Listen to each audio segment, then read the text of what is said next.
Filem ni antara filem yang aku nantikan untuk tahun 2023. Dan aku sangat excited untuk filem ni. Actually aku tak expect tinggi pun filem ni. Aku hanya expect dia macam Geran. Cukup. Itu pun dah cukup sebenarnya. Ariel Geran tu pun sebenarnya aku tak ada expectation. Tapi Ariel berjaya buat aku blow away. Dia tunjuk kat kita bahawa Ariel tu adalah someone yang ada potensi. Tapi dari segi Walid pula, aku akan terangkan kali ni kenapa filem ini adalah sebuah filem yang berpotensi tetapi disia-siakan.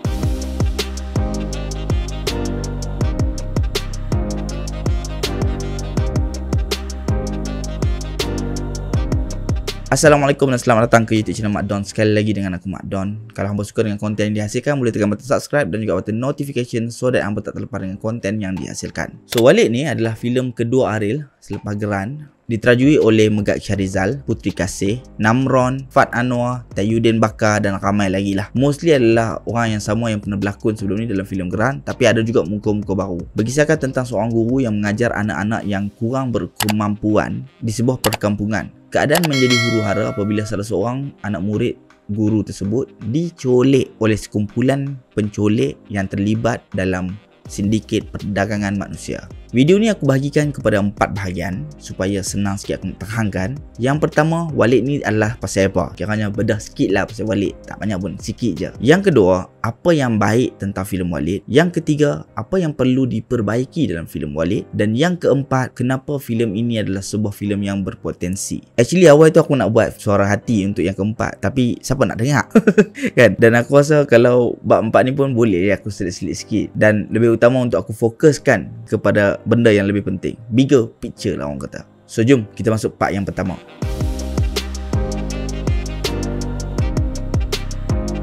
Dari segi sinopsis, aku dah explain dekat hampa tadi Walid ni adalah pasal apa. Tapi dari segi keseluruhan cerita pula, Walid ni adalah orang kata dalam ahli badan otoritis lah, kira ahli badan berkuasa otoritis yang tengah undercover untuk siasat kes perdagangan manusia ni. Sebab tu kalau hampa perasan, waktu awal scene dekat kilang ais tu, waktu lepa duk sembang dekat dalam kilang ais tu, dekat hujung babak tu ada satu kereta saga merah terselit yang baru lepas buka lampu. Itu adalah kereta Walid. Dia tengah orang kata riki kawasan tersebut. Sebab tu bila Aisyah hilang, itu adalah tempat pertama yang dia pergi selepas dia kutip budak seorang lagi tu. Selain Walid, ada 2 orang lagi tim dia, iaitu Zuki dan Hamzah, yang mana mereka ada selit juga babak-babak Zuki dan Hamzah ni pada awal tu. Kemudian di penghujung tu mereka masuk all out dengan berpakaian serba hitam. Dan dekat part lah tu juga hampa boleh dengar sebenarnya Zuki beritahu dekat Walid, kata aku nak pergi hantar report. Dan sebab itulah aku rasa pasal mereka semua ni adalah pihak berkuasa, sebab dialog-dialog yang dilafazkan, pakaian dan gerak-geri mereka sendiri dalam filem ni. Benda jadi confusing sebab dia tak ada logo rasmi orang kata badan berkuasa. Dan aku rasa aku faham kenapa. Sebab kalau hang pakai logo pihak berkuasa macam PDRM ke apa semua ni, hang kena ada certain procedure nak kena follow. Jadi aku rasa untuk ambil langkah lebih senang, so tak payah orang kata tunjuk tu. Tapi itulah dia hilang ketulinan sikit waktu kita tonton tu. Untuk tim penjahat pula dia ada 2 kepala. Kepala pertama adalah Pak Ku dan kepala kedua adalah Anang. Dan mereka ni ada kuncu-kuncu mereka masing-masing lah. Tapi yang paling kuat adalah Pak Ku. Sebab tu Pak Ku cuba serap Anang untuk masuk join sekali kerana bekerja bawah dia dalam sindiket perdagangan ni. Senang kata, Walid ni adalah tentang Walid dan dia punya tim dalam sebuah penyiasatan dan operasi untuk menumpaskan geng sindiket perdagangan manusia. Selain Zuki dan Hamzah, Walid juga ada 2 orang lagi undercover. Yang pertama security guard tu, yang mana dekat final fight dia ada join sekali. Dan yang kedua informer daripada tim Pak Ku, pakcik yang isap rokok tu, aku tak sure nama dia apa dalam filem ni. Tapi dia undercover untuk tim Walid sebagai spy ataupun informer dalam tim Pak Ku.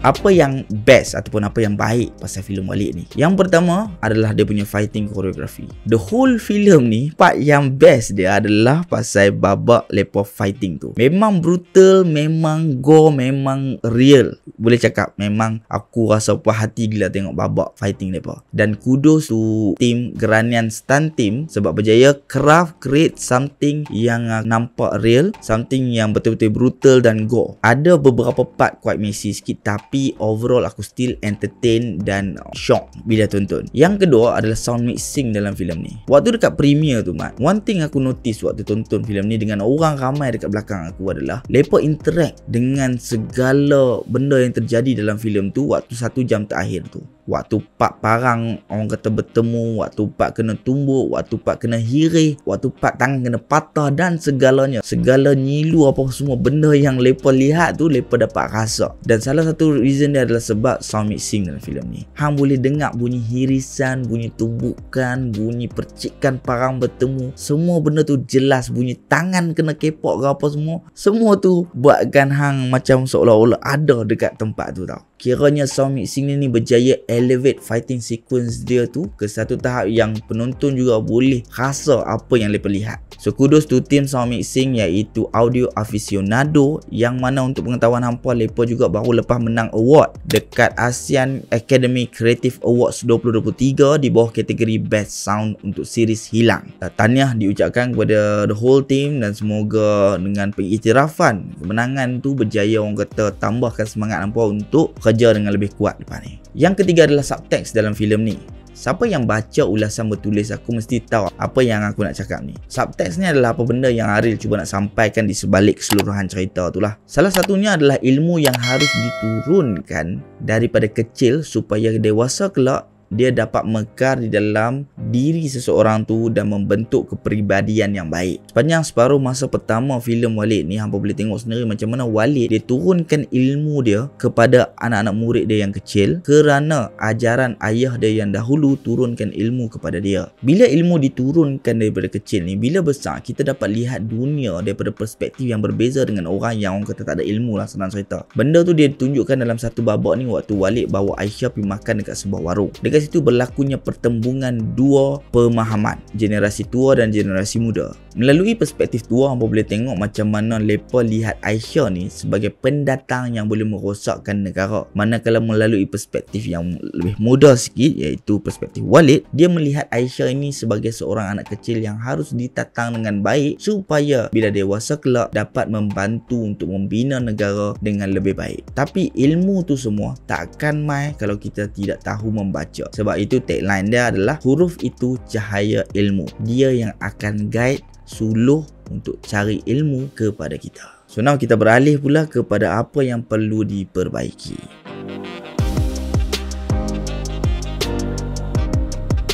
Yang pertama adalah skrip. Core untuk sebuah filem adalah skrip. Skrip tu harus ketat, skrip tu harus kuat dahulu, barulah kita move to next level. Dan untuk Walid ni aku rasa skrip dia sangat lemah dan kucar-kacir. Ada beberapa dialog yang tak kena dengan situasi dan setengah situasi tu nampak macam terlalu nak berpantun sangat sampai musnahkan babak tu. Perjalanan cerita nak build connection antara Aisyah dan Walid juga tidak ditulis dengan begitu baik, menyebabkan penonton tak dapat nak rasa emotion ataupun motivation Walid tu nak cari Aisyah. Basic story tu ada, tapi build up, punchline, karakter apa semua ni, semua tu tak ditulis dengan baik dan tak disusun dengan baik langsung. Karakter Walid, watak utama, protagonis pun tak ditulis dengan baik. Sebab itulah ada yang kurang faham. Malah waktu second half of the film yang mana sepatutnya kita berpaksikan Walid nak mencari Aisyah, gone. Benda tu hilang. Walid macam hilang second half of the film sebab terlalu banyak fighting sequence berlaku sampai Walid tu dah tenggelam terus dah. Dia dah macam tak tahu nak fokus yang mana satu. Transition Walid daripada seorang guru yang penyayang kepada seorang fighter yang brutal dan ganas pun tak nampak langsung sebab dia tak tulis dengan baik. Rugi sangat. Part tu aku rasa rugi sangat-sangat. Sebab itulah yang kita rasa macam kita nak, orang kata dia punya mood filem ni akan berubah atau mood dia shift. Part yang Walid nak berubah ni lah, daripada seorang guru yang penyayang jadi seorang yang brutal dan ganas. Dan semua tu bermula dekat kilang air tu. Waktu dia belasah semua orang tu, dia cari Aisyah. Itu part tu sepatutnya jadi, kalau kita tengok filem-filem Tahmil lah kan, dia intermission or interval lah senang cerita. But itulah dia rasa rugi sangat-sangat dekat situ. Tak ada masalah pun kalau kita nak letak first 1 hour tu adalah drama dan the next 1 hour tu adalah full action. Tak ada masalah. Tapi kita kenalah tulis dengan elok dan kita kena susun elok-elok. Barulah benda tu semua tu orang boleh layan, orang boleh feel waktu tonton filem ni. In fact, first half tu waktu penonton nak rasa hubungan antara Walid dan Aisyah terbina tu pun terganggu. Bukan saja sebab skrip tapi sebab juga beberapa masalah teknikal. Dan fighting second half tu, yang fighting last sejam tu, sebenarnya kenalah ada pacing. Dia tak boleh lah hang lawan je tak berhenti tau. Dia bukan saja orang tengok penat, orang dah jadi lost lah dekat situ. Sebab tu watak Walid pun tenggelam, orang pun dah jadi jemu, jadi agak rugi dekat situ. Dia kena ada pacing tau, dia kena ada momentum dia, senang kata.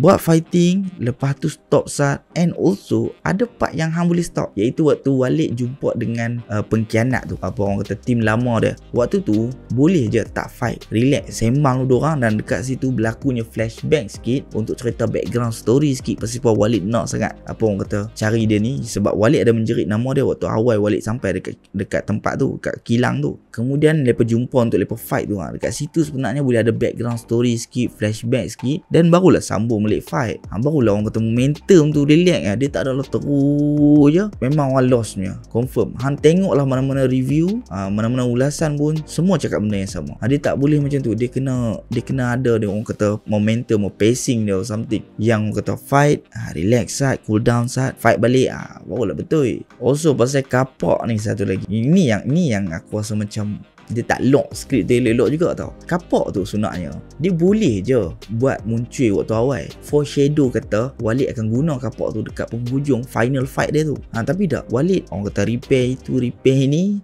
tak ada pun benda yang dia guna kapak. Mungkin guna rotan pun boleh lah relate sikit kan, tapi rotan tak ganah, kapak ganah. And tiba-tiba kapak tu ada kat ujung, dia jadi tiba-tiba sangat. Ni orang kata momen yang tiba-tiba. Boleh je sebenarnya kalau lepas ni buat kata benda tu ada pada awal tu, yang foreshadow kata dia nak muncul di hujung tu.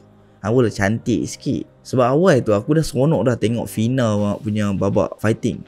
Fina fight pakai kain yang dia bawa, yang dia nak pergi jemok kain tu. So benda tu berlaku, dia guna kain lah untuk dia lawan. Dan aku rasa babak tu sangat nice, sebab lepa berjaya, orang kata lepa pandai selit penggunaan senjata dekat situ. Sebab aku ada baca atau aku ada dengar dulu yang sebenarnya best fighting sequence ni adalah bila dia guna objek yang ada dekat sekeliling dia. Macam filem Jackie Chan dulu-dulu. Kemudian Ip Man pun kalau pasal waktu fight dekat rumah tu kan, yang dia tengah fight, kawan tu pakai pedang, dia pakai bulu ayam untuk fight. So bulu ayam pun boleh dijadikan senjata. Macam dalam ni Fina tanpa senjata, tapi dia guna kain, yang kain pun boleh digunakan sebagai senjata. Memang nice lah. Start dari situ aku dah rasa macam okay, mesti ada something yang dia nak selit setiap kali ada penggunaan senjata dalam filem ni. Tapi lah itulah sayangnya, dekat Fina tu saja ada selit untuk penggunaan senjata, the rest dah jadi ni dah, especially kapak tu. Yang kedua, camera works. Camera work dalam filem ni agak teruk. Ada part yang memang handheld, ada part yang pakai stabilizer, dan ada part yang rasa tak perlu pun handheld, ada part yang tak perlu pun zoom in. Dan benda tu pula banyak pula tu, yang buatkan orang rasa macam terganggu dan tak fokus. The first half of the film dah lah penting tau, dia drama yang nak build emotion tu. Tapi bila screen tu pun dah ganggu mata kita, macam mana kita nak enjoy the rest of the film? Dia agak susah untuk kita bagi penonton duduk dan tonton sampai habis. Nak kata tak ada stabilizer, ada je babak-babak yang orang kata static elok. So ni adalah pandangan aku. Aku rasa lebih baik kalau dia buat first half of the film tu semua pakai stabilizer, relax je, tenang je bila kita tengok. Dan the second half waktu nak masuk babak fighting tu, handheld semua. Kiranya nak tunjukkan bahawa calm before the storm. Bukan saja transisi Walid tu akan berubah, malah penggunaan camera work juga turut berubah. Waktu babak drama dia relax je, waktu babak action semua handheld. Bagi aku boleh nampak cantik sikit lah dekat situ, daripada selit handheld dekat awal tu, waktu dekat part drama sampai orang rasa macam dah pening kepala nak tengok. Yang ketiga, editing. Tapi editing ni aku nak bagi satu kredit lah, sebab aku perasan ada satu style tu yang dia buat, dan kudos to the editor. Ada dua orang editor kat sini, iaitu Irwan Ahmad dan juga Ariel Seneri. So whoever come out with this idea, kudos to him, ataupun mungkin apa dua-dua come out, good for you guys. Iaitu match cut, penggunaan match cut waktu babak fighting. Kalau mau pasang waktu babak fighting, ada match cut yang dia selit dekat situ tau, nak orang kata jump daripada satu babak ke satu babak. Sebab kan banyak fighting berlaku kan, yang aku cakap tadi kan, kiranya kawan diorang ni tengah fight, lagi diorang ni pun tengah fight. Untuk combine antara satu ni ke satu ni, dia combinekan dengan jump cut. Dia combinekan dengan match cut.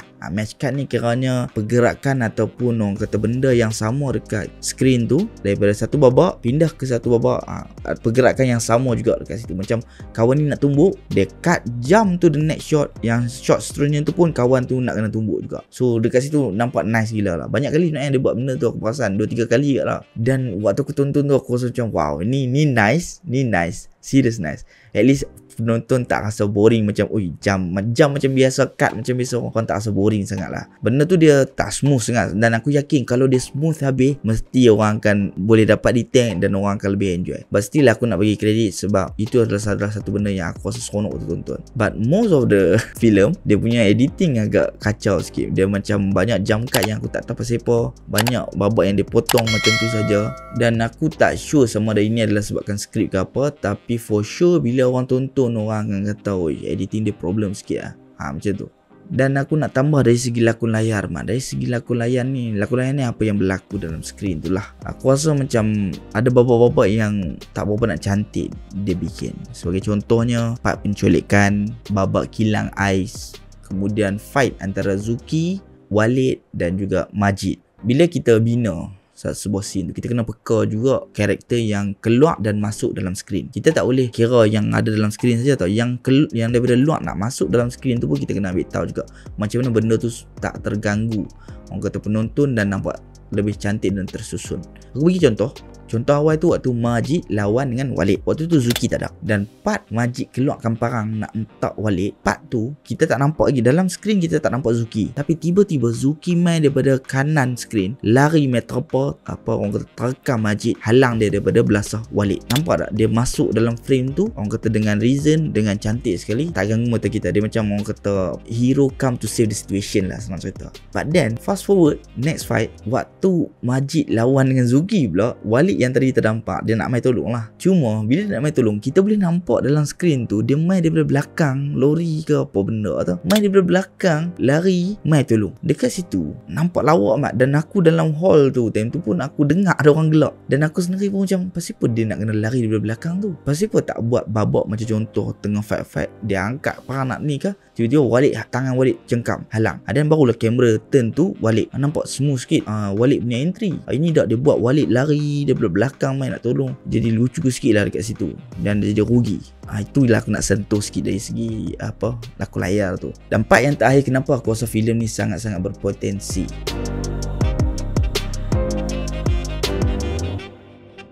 First sebab idea dia, Sebab idea dia. Kalau hang susun balik semua benda ni, kalau hang orang kata craft balik semua ni, hang akan tahu kata filem ni adalah sebuah filem yang bagus sebenarnya. Kalau hang craft balik lah, hang tak payah ikut dia punya output tau. Hang hanya duduk je dan ada orang main pitch idea tu ke hang dengar dan hang rasa okay, ni boleh jadi a good film. Pasal undercover people nak tumpaskan sindiket perdagangan manusia. Dia punya ada add sense of realism sikit, suat gambar yang berdasarkan kisah benar semua ni. So dia boleh jadi nice. Fight dia pula brutal, gore, nampak real. Dan bila dengar semua tu, dia jadi macam, aku tak tahu apa gambar, tapi bagi aku rasa macam, okay, it can be a good film. Sebab benda-benda macam tu yang orang nak tau. Benda yang macam fighting real apa semua ni, itu yang orang cari dalam action film. Kemudian beralih pula kepada poster-poster yang design. To be honest, poster awal Walid tu, yang Aisyah dengan Walid saja tu, aku tak berapa nak impress. Aku rasa macam rugi sikit. Dia tak tunjuk, dia tak kisah kalau nak buat minimalist, tapi minimalist ni kita simpan macam alternatif punya poster. First official poster tu kenalah ada benda lain sikit, benda yang menarik sikit. So bila dia keluar tu aku rasa macam, aduh guys, so agak nak tarik ni.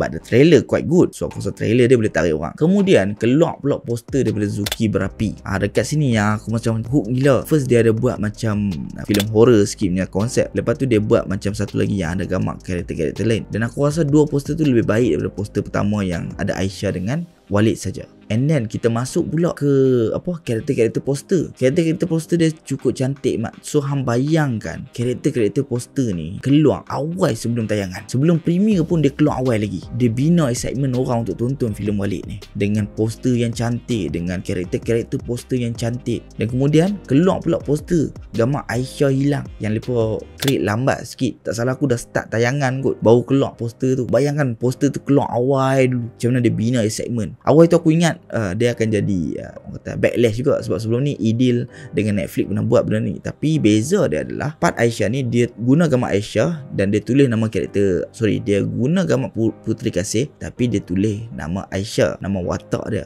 dan lokasi untuk hantar pula adalah lokasi Pawagam. So dekat situ orang boleh nampak sendiri lah.